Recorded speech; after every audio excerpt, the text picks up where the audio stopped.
crush it with Maize-X canola. Maize-X Seeds is 100% focused on Canadian farmers. Your source for high-performance grain, silage, and grazing corn, as well as soybeans and, new for 2026, canola. Visit maizex.com to find your local Maize-X representative. You're listening to Ruminating with RealAg, the podcast that chews on the latest in beef production, with your host, Amber Bell. I'm Amber Bell, and this is Ruminating with RealAg. For this episode of Ruminating, we're going to be talking with Dr. Karl Hoppe, who is an extension livestock specialist with North Dakota State University Extension, the Carrington Research Extension Center. Now, we are going to be talking about what it takes to put animals in the feedlot. For overwintering, whether you're finishing, backgrounding, what considerations you might need to make, what the cows should look like going into the feedlot, some of the marketing concerns, so kind of the whole gamut when it comes to feedlots. So get ready for the conversation. This is a great one. Hi, Karl. It's great to see you. Hi, it's good to see you too. Good to have a nice conversation with you this afternoon. Yeah, this will be fantastic. So as we get into it, first, tell us a little bit about your role as Extension Livestock Specialist and what you're currently seeing in terms of challenges and opportunities for cow-calf producers. My job here at NDSU, I'm with North Dakota State University. I started here 35 years ago at our Carrington Research Extension Center as a beef cattle specialist dealing with both cow-calf and feedlot. At that time, we wanted to see more cattle feeding done in North Dakota. We've got a lot of cattle, we have feed, but we just don't have people feeding cattle to finish. That was kind of the goal, is to feed cattle to finish.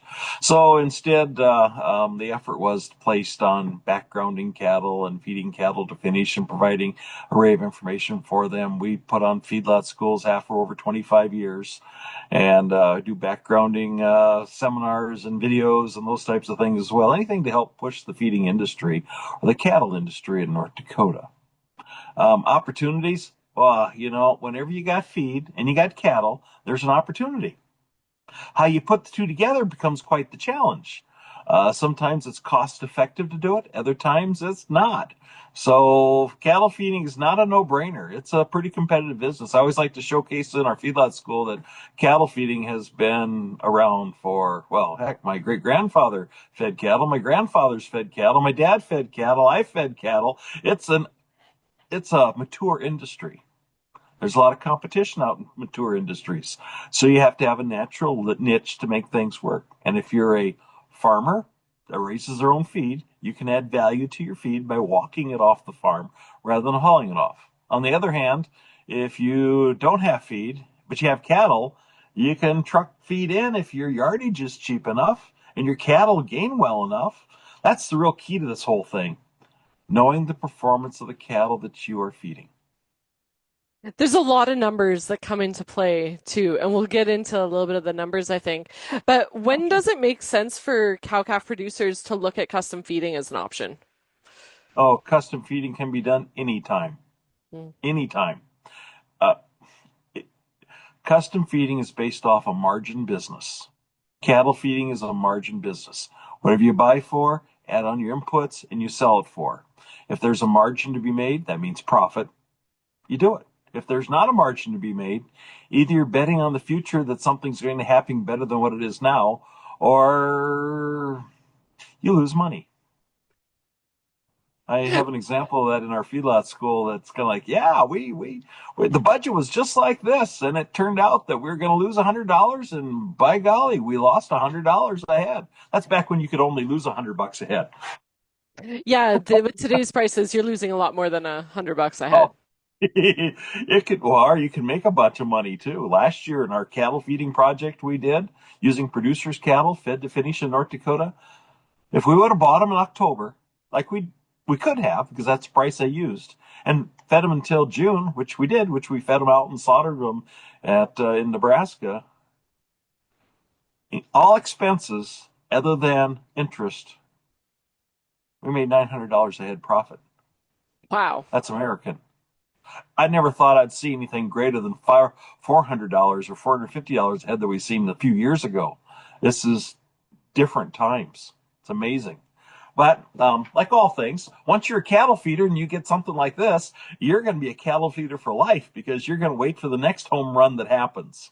Right. If you're a serious cattle feeder, you would have already priced this in and you wouldn't have kept it out in the open and just, you would have hedged yourself. So you would have made your 550, 75, 100, $5, whatever the margin is you need. You would have already locked that in. So you would have missed out on that opportunity. Obviously, we didn't do any price protection on that group of cattle. Right. Right. What are some of the misconceptions that producers might have about sending calves to, let's say, a custom feedlot? Oh, the scariest part about sending your calves to somebody else's location for them to take care of them is the trust that they're going to take care of them. That's true. I can see that. It's the trust. Now, the other thing, if you know, it's kind of scary. You go ahead and have cattle and you ship them 3 states away or provinces away or whatever the case is, and they're in another uh, jurisdiction or court system. What if somebody ships their cattle on you? Because you're not there to look at them every day. All of a sudden, you know, that's called theft.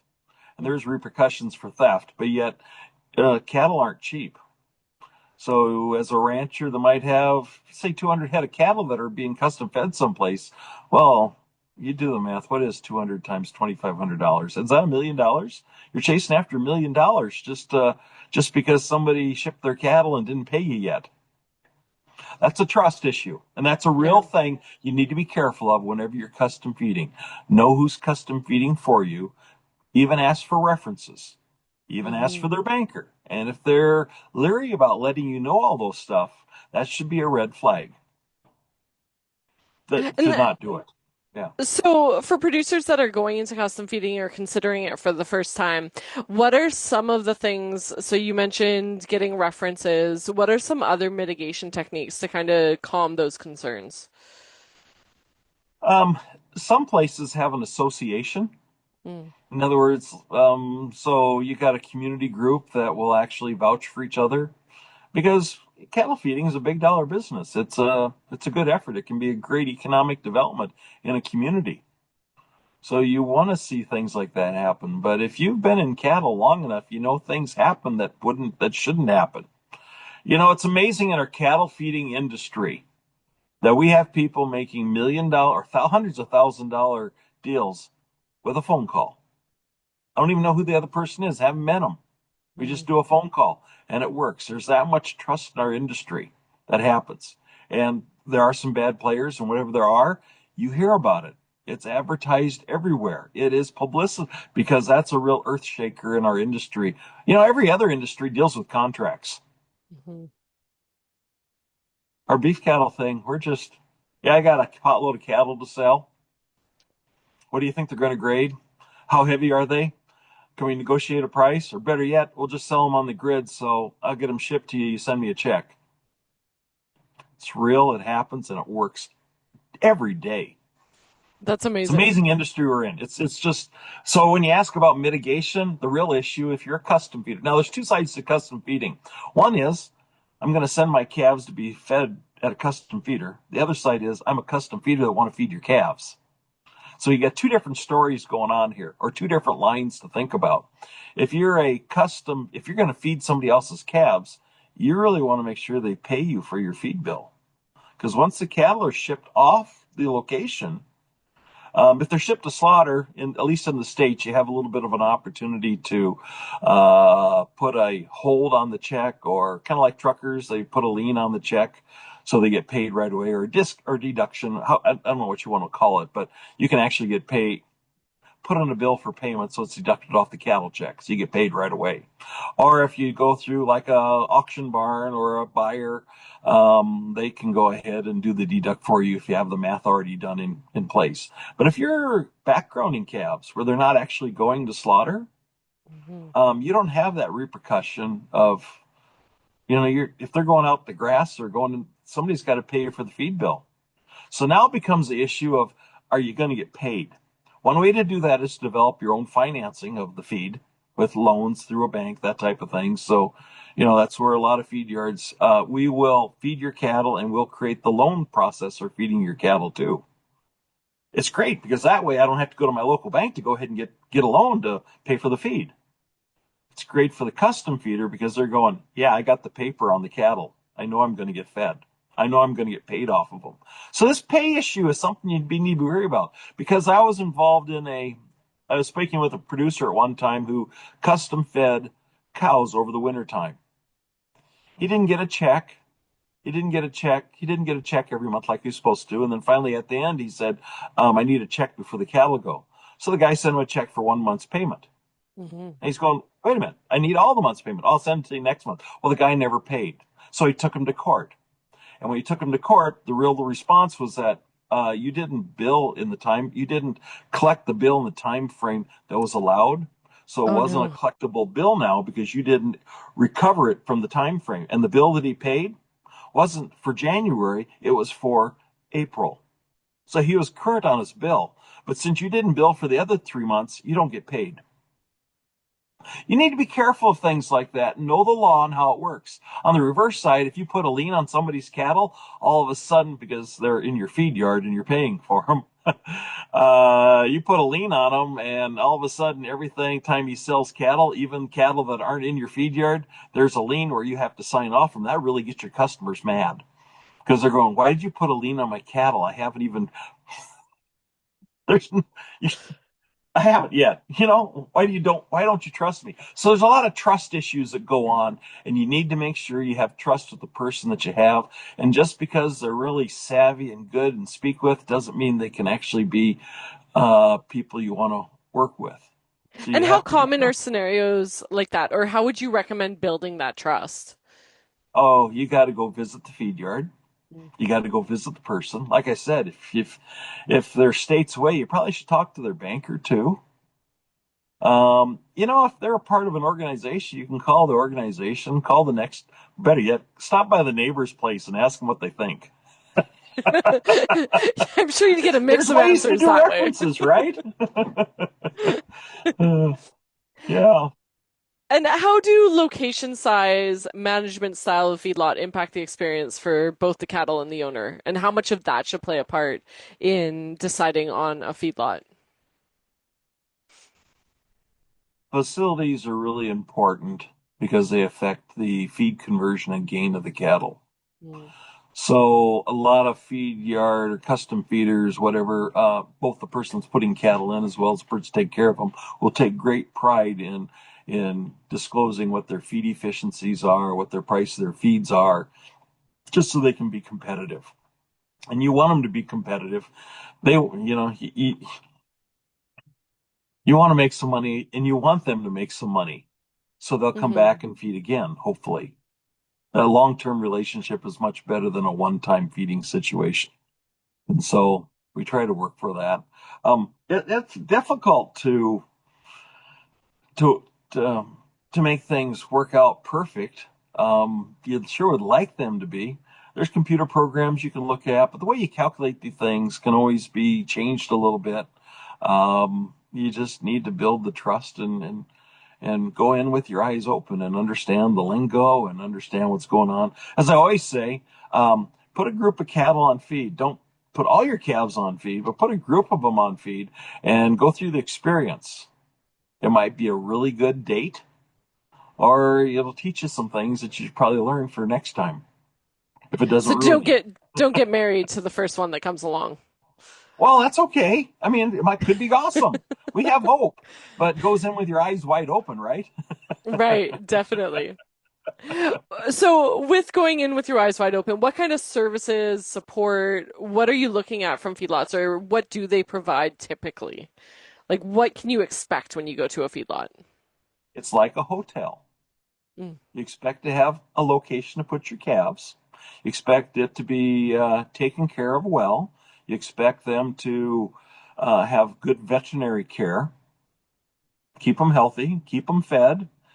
Feed the type of rations that'll provide the gain that you wanted to have. If you're finishing cattle, you really need to have a finishing ration. If you're backgrounding cattle, only want 2 pounds a day gain, you need to make sure they're into feeding 2 pounds a day gain and not for 2.5 or 3 pounds a day gain. You need to Yeah, that's a tougher deal. You got to figure those things out and know how it works. Some people will want to provide as much roughage as possible for the gain. Okay, roughage is an expensive feed in a feed yard, so that's usually the other way around. We don't want to use much roughage. We don't. We want to limit the amount of roughage and use more grain. So if you want 2 pounds a day gain, we'll give a lot of. We'll have a mostly grain ration without much roughage, but we won't stretch out the belly. So later on, when you put them onto a feed yard, they won't have a stretched out belly that'll eat a lot of feed. So you got to be careful what type of things are rations, what type of rations they're feeding, and how they're doing it. Never feed by a cost to gain. Mm. Excuse me. In other words, I'm going to feed your group of cattle. I'm going to feed them for 60 cents per pound of gain. That tells me you're looking for business. You want business, and that's not a good thing because you charge for what the cattle actually do. That's the way you do business. Otherwise, Hmm. you're going to set yourself up for failure, or the other guy's not going to feed for you, or he'll bring in.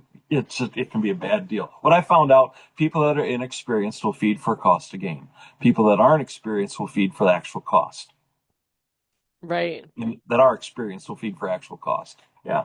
Now, if you're backgrounding cattle, like out on grass, that's kind of a different deal because you're really looking at rates of gain out on pasture to make things work. You could do an AUM, but that's that's a little more complicated. Hope things work out well. Is there any concern? So, if you have a group of cattle that you're going to send to the feedlot, is there any concern about how much their diet is switching from going to being on grass to going to the feedlot? So, let's say they're going to be throwing grain at them. How long does it take that rumen to switch? And then how long when coming back out of the feedlot to go back to grass? Or is that even a concern? Um, yeah, it is. Putting cattle on feed, that's why you have a nutritionist usually involved in the feed yard. So to answer the question of custom feeding, one of the other people that ask is, who's your nutritionist? Who do you work with? And have a conversation with that person.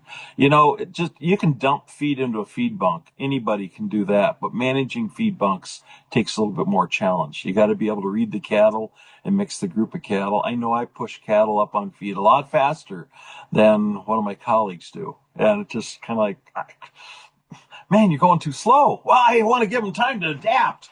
Yeah, but it's been months. Maybe not that bad, but it takes a little bit of experience to know if it takes a few days to switch cattle up on feed. Now, again, if they're voraciously hungry, you need to throttle that back a little bit, or match their intake with the starch. If they've never seen that much grain before, you need to work them up on grain and be careful of how you do that. That's another whole item to talk about some other day. But That's another one. that there's a lot there to that. But you look for people that know how to do it. Now the next question is, there's another part to this, and this is like for the guys that are backgrounding cattle. Hmm. My opinion is, whatever the rate of gain you expect to have on grass the following summer, the rate of gain you have in the wintertime should be less than that, equal to or less than that. So if you expect and I say 2 pounds, I'm referring to American units, not kilograms, of course. When I say 2 pounds a day gain, that means, a lot of times on our summer grasses, you might have 3 pounds in May, 2.75 in June, and get to be July, all of a sudden it's 2, in August it's at 1. And it depends upon the quality of the grass and how they gain. So Hmm. my experience in North Dakota has been grass is usually around a 2 pound a day gain, if that. So Yeah. if you're going to grow cattle, you should grow them at 2 pounds a day or less. Because if you grow them at 3 pounds a day gain, you put these nine weights out on grass, they're going to lose baby fat. That's the easiest way to put it. They lose their baby fat. They stretch up and grow, but they not as feed conversion. You can put a lot of feed into them over the wintertime to get that gain out of those calves out on grass. So you can set somebody up for failure. From custom grazing, we saw quite a few animals that would come in, yeah, 900 pounds, and they looked amazing coming off the truck, but it took them a good month to kind of transition back to a grass diet, and they didn't do well in gains. Just No, they were there overfed. was not going to happen. Yeah. We see a lot of that in heifers. Mm-hmm. Yep. We're gonna breed. They look awesome over the wintertime. Then we dump them out on grass and put a bull with them, and expect them to get bred up right away. Yeah, whenever you're in an energy negative state or you're using fat off the body, that usually goes against reproduction. So that's not a good scenario usually. Only 50% got bred. Well, at least 50% got bred. Got to look at it positively. You got those problems that show up. What would that conversation look like going to the feedlot? Would that be a conversation you would have? Hey, how many pounds a day are you guys looking at feeding? What does that look like? No, when you go to the feed yard, there's two different sides to it. One is backgrounding, or staging yards Hmm. before they go into a large feed yard that would be finishing cattle. Okay, so you can have them be at that 2.5 pounds a day gain. Depends upon the type of your cattle. I push mine at 3 pounds per day gain. I don't really push them. It's a heavy forage-based ration, but the cattle perform that well. So I asked the buyer, are you concerned about how they look at 900 pounds? Not a Mm. bit. I know what the cattle look like. They're going to go up to 1,600 pounds without any problems. Big cows mean big calves. You got small cows, you're going to have to manage those calves differently. Now comes the next thing is we do have things called implants. So we can use implants to change some of that growth stage as well, allow them to get bigger at a different size. And so, there's a planning that goes along with that too. How much There's do all the these things implants you can impact do. it when they go back out on grass? Implants could affect if they're going back out on grass. You could have, you got two sides. The implant before they go to grass, Hmm. over the winter time, versus the implant when they go out on grass. And so what you're trying to do is not necessarily maximize their gain by using implants, but maximizing their efficiency for that that gain that you can have, that the forage will support. And that takes a different type of an implant than your heavy trembolone acetate implant that you'd use in a heavy energy type diet. It's just that's why there's a whole array of implants to match different production systems. But anytime you look at implant cost effectiveness, it's like, really? I want to spend $5 to make 50 or 20, whatever. And we got people that say, no, we don't implant. You go to the sale barn and you hear auctioneers say, no implants. Like, since when are we doing non-hormone treated cattle? There is Mm. a segment of the industry that uses non-hormone treated cattle, and you got to verify and keep it that way. For those that don't, use your technology that's available. That you're leaving money on the table, unless you're chasing after things like prime. And if you're chasing after prime and high levels of marbling, then you need to offset whether 50 pounds is worth the higher marbling score. Right. I don't So have many that things answer to for you. think. So many Yeah. things to consider there. And let's talk about marketing opportunities. So what questions should producers be asking about marketing opportunities? Like who's buying cattle from the yard, how cattle are typically sold, what are they looking at there? You need to know all of that. What you just said is how many customers do you have? By customers, I mean, how many buyers do you have visit your feed yard? Mm. Now, I can honestly say for the past 25 years, we've had about one, maybe two buyers visit our feed yard. We have a relationship with one buyer that's very competitive. Do I need more? As long as they're very competitive and the kill sheets come back, you're okay. We actually have moved to the route of grid pricing because the grid has always been better for me than what a negotiated price is. And we used to negotiate prices all the time. I don't have the leverage to negotiate higher. So the way we slaughter cattle is quite easily by calling up the phone and selecting a slaughter date. Mm. And once we have a slaughter date put in for that number head at that weight, that's what we do. Pick the week you want to sell, and we'll see what the market brings at that time. If you need other marketing considerations, then perhaps you should do some LRPs or forward contracting using the futures market, that type of thing. Matter of fact, a lot of feed yards, and I'm talking finishing now, can go ahead and create a contract if you want for finishing the cattle. They'll be comfortable in doing that if you fed for them before, so they know what type of cattle they're buying from you. If they don't, they may not want to feed They may not. They're spending money too, so they want to make sure they get what they expect. If you're a backgrounding feed yard, you just need to know that you have access to auction markets. So in North Dakota, we have plenty of market outlets, whether it be internet or live cattle auctions, private treaty too, but most of them are internet or live cattle auctions. I bring that up because if you look at the sheep industry in North Dakota, market accessibility is a huge issue because there's not much to sell. There's nobody, far and few between to find somebody, can we sell you? Can we sell them? But when it comes to, maybe horses are the same way, but anyway, when it comes to beef cattle, we have a liquid state in North Dakota. We have a lot of cattle, so we have a lot of options for moving cattle and different types of cattle. But if you get into Vermont or Maine, they end up the same problem I was talking about with sheep. So it depends on your location. How have those online auction sales, do you feel that they do fairly well? Are there limits or drawbacks to those? Um, once you start doing auction bidding, it's so much easier than actually. Matter of fact, a good friend of mine, their cattle gets sold over the internet through an auction, through a live auction. They're they're 3, 4, 500 miles away on the computer with their clicker doing up the bid while there's a live auction going on. There could be people up in the stands bidding on the cattle, and they're there buying the cattle routinely. So a lot of cattle are bought over the internet. We just don't really know how it's done. Now, Yeah. yeah.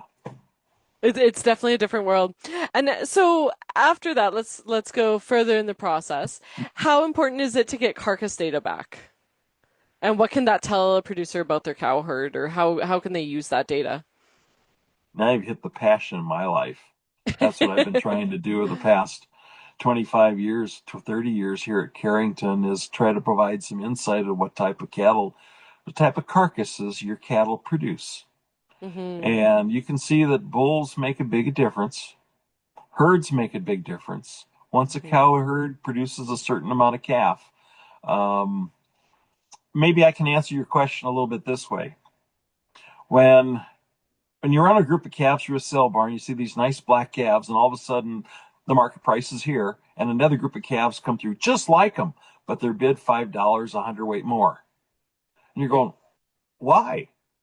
And the real answer is they fed those cattle before. They know how they grade. They know what the premiums are on that group of cattle. The other ones, they don't know, or maybe they don't have them. They look alike, but underneath the hide, they're just different animals. So we did a feed out.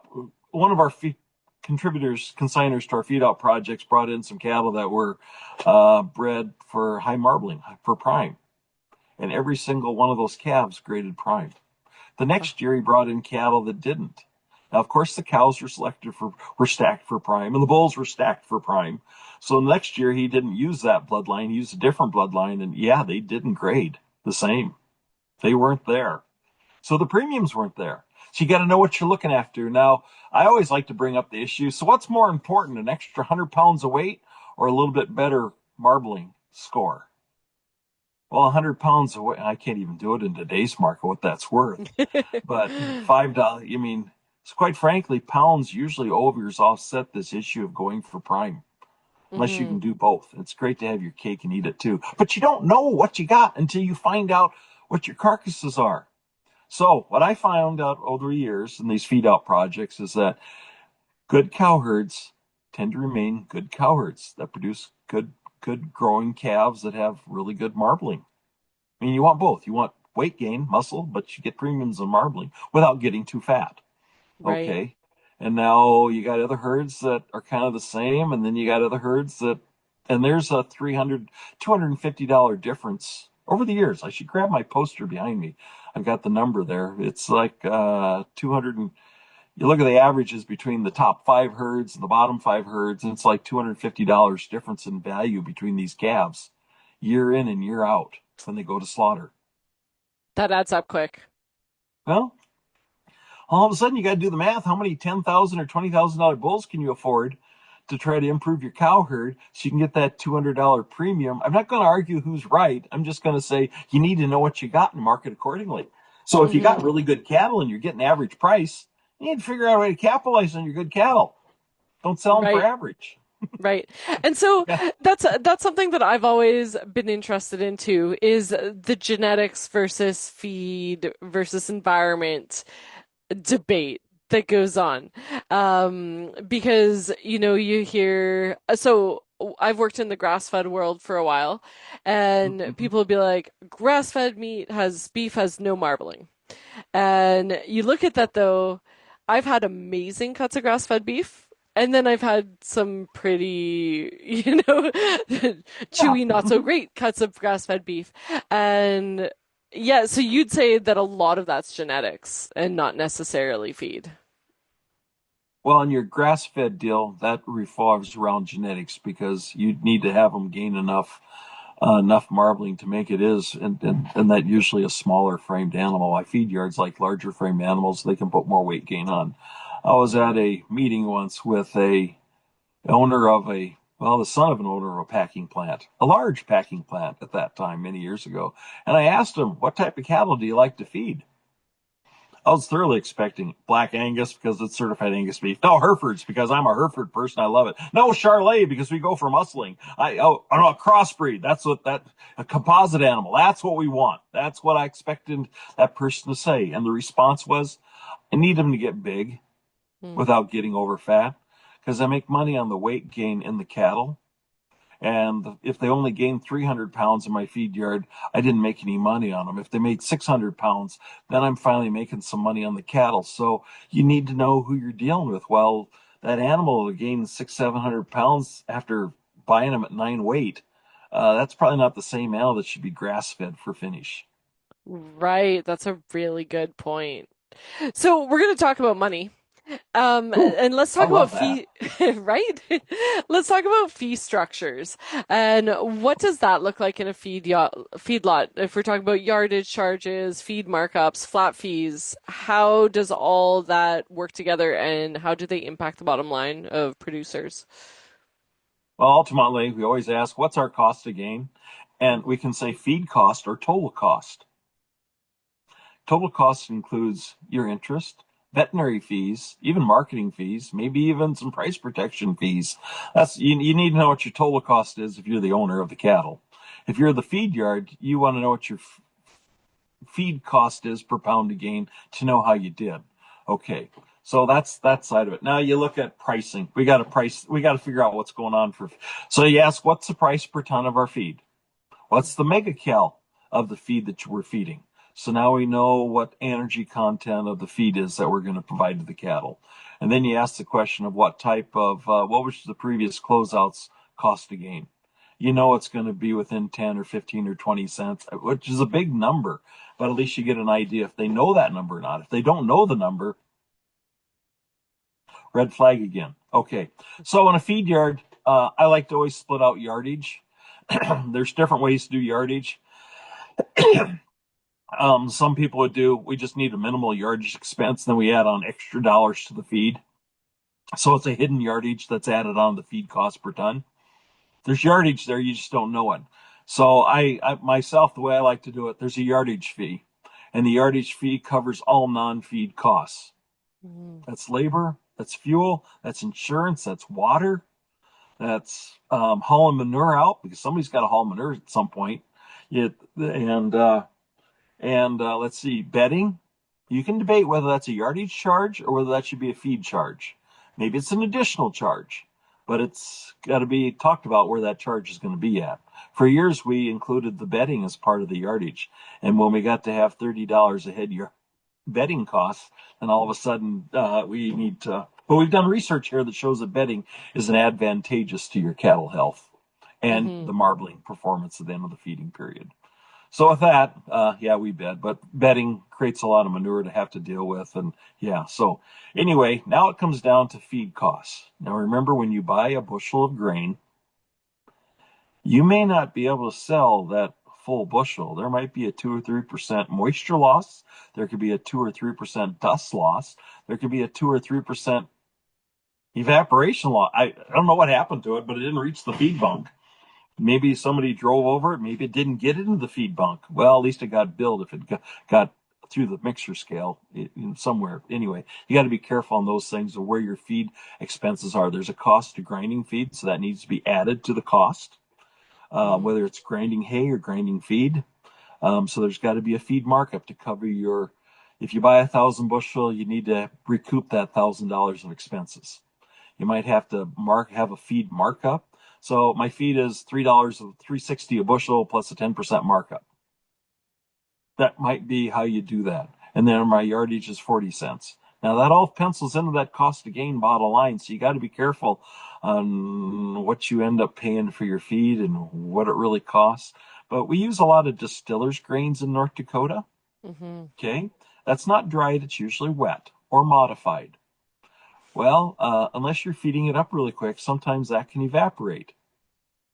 The moisture in it can evaporate, not the feed, but the moisture evaporate. So all of a sudden you're giving more dry matter to the animals, but you're not billing for it. You've lost the moisture. So you got to have a handle on your losses. Even grinding hay, when you see that dust of hay drifting off into the horizon, there's some weight in that hay too. So you got to be able to cover those losses. And the reason I'm making a big point of this, I went to a feed yard at one time. They said, I own 3 feed yards. I run one of them. I lease the other 2 out to a set of brothers. And those brothers within 6 months lost $100,000. So they asked me to come over and figure out what's going on. And the answer is they weren't accounting for all their feed loss. It's a huge issue that you got to be careful if you're a custom feeder. You need to cover your expenses. So what if you raise your own grain? You need to buy a scale to find out what you got and what you sold. It's that simple. It's a margin business. Scales are important. Yeah, and I guess it wouldn't necessarily simplify it by raising your own grain, because at that point now there's a lot of other numbers you have to factor in as well to whether or not you're making a profit. One of the hardest ones for me is corn silage. Where should we price our corn silage? I use a thumb rule, but in reality, it comes down to what's competitive in feeding the cattle. Hopefully you can put it up for cheaper than what you can buy it for. If you can't, you shouldn't have been putting up corn silage or any type of silage, but silage has a little moisture loss. Cattle do well in silage. I feed my own calves backgrounding with a lot of silage and distillers grains. So they gain quite well, but you have to be careful on how you're going to manage your costs. I know where my costs are at, and anyway, you got to track all those things. And if it needs a spreadsheet, there's computerized internet systems out there that work quite well. That's why I say if a guy doesn't have a spreadsheet to show you,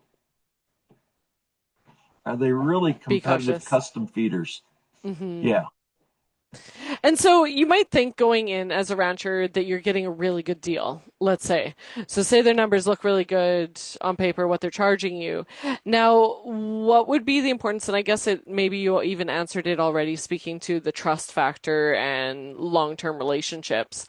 But if they're undercutting their own costs and you seem to be getting a great deal this year, can you expect an impact year after year as they make a loss if they're not making a profit?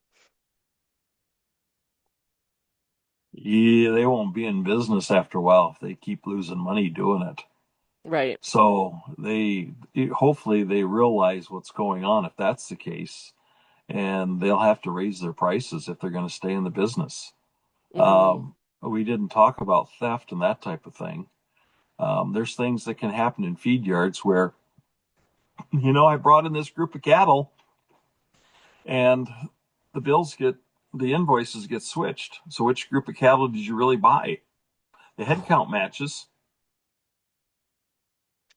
But which ones did you? Let's weigh them. Well, wait a minute. They got mixed together with the other cattle you have in here. Now we really don't know what the weights are. So there's a lot of trust. You got to find out. You never commingle pens.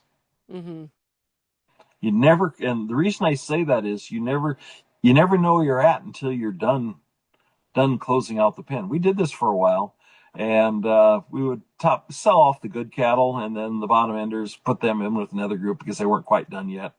And we figured, yeah, this ain't working. We've lost some money in this owning cattle deal and having them fed.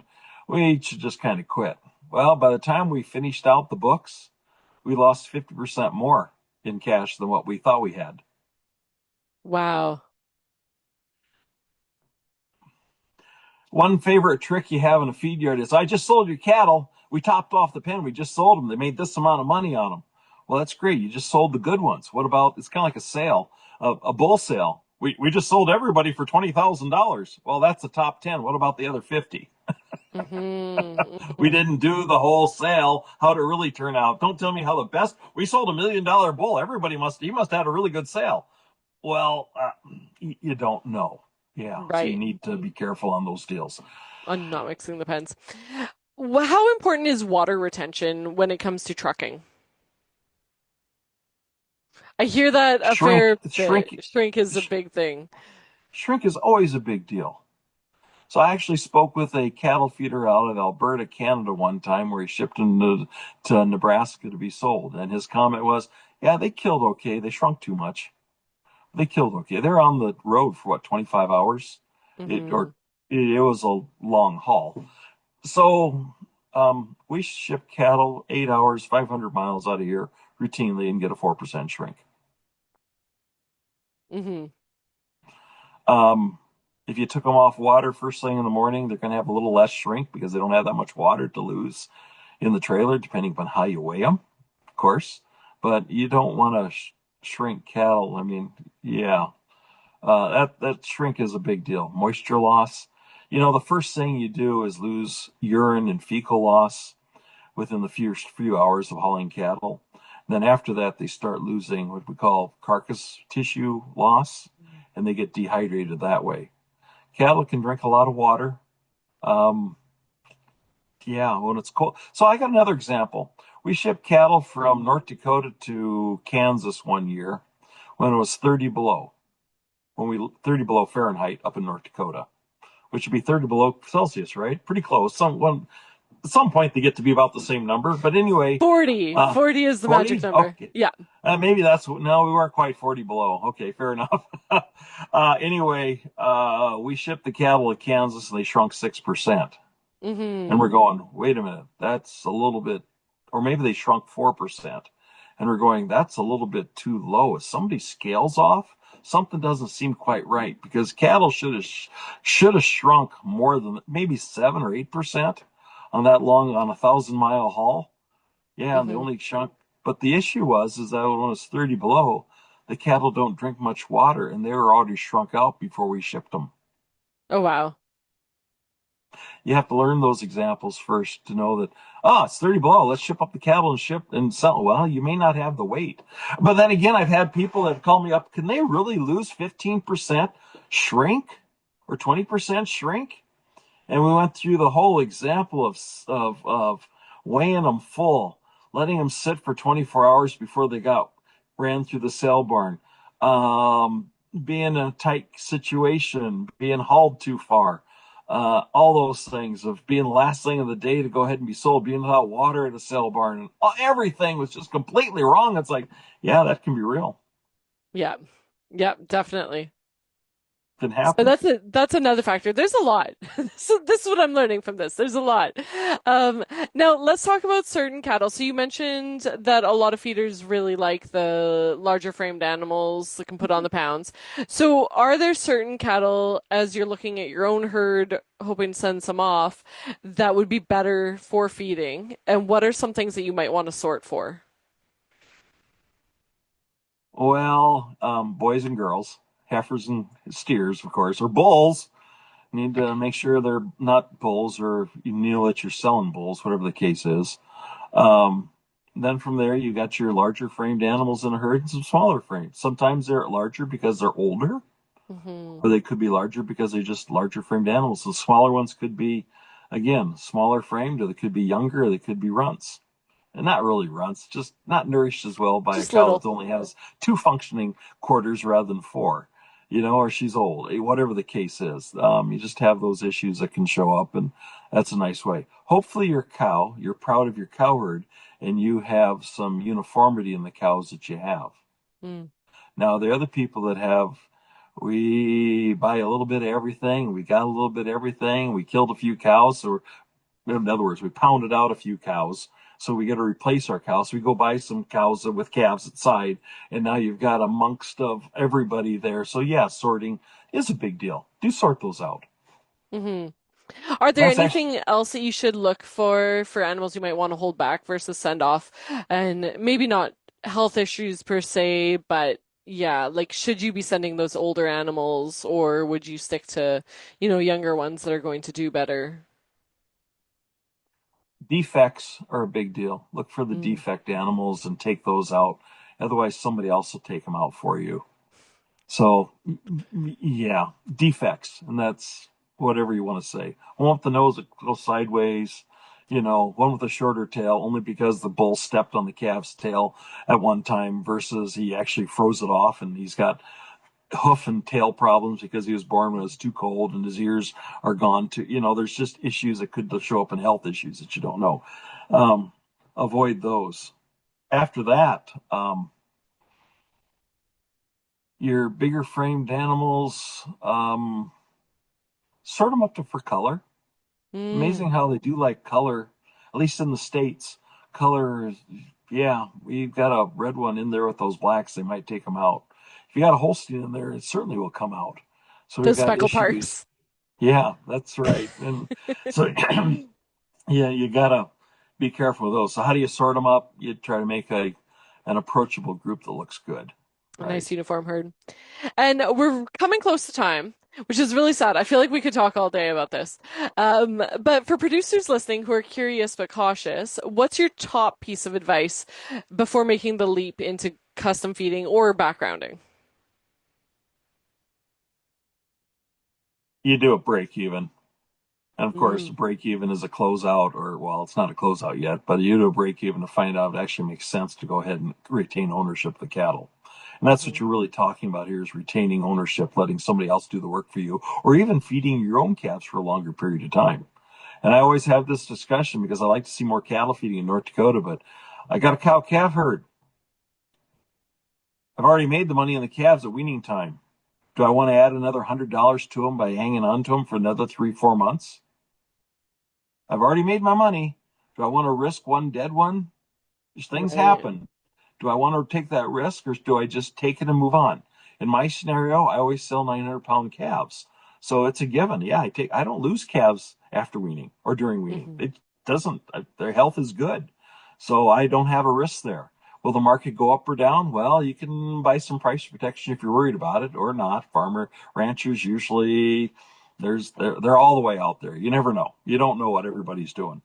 Um, so that's kind of the do a break you do a budget to find out if there's any money to be made.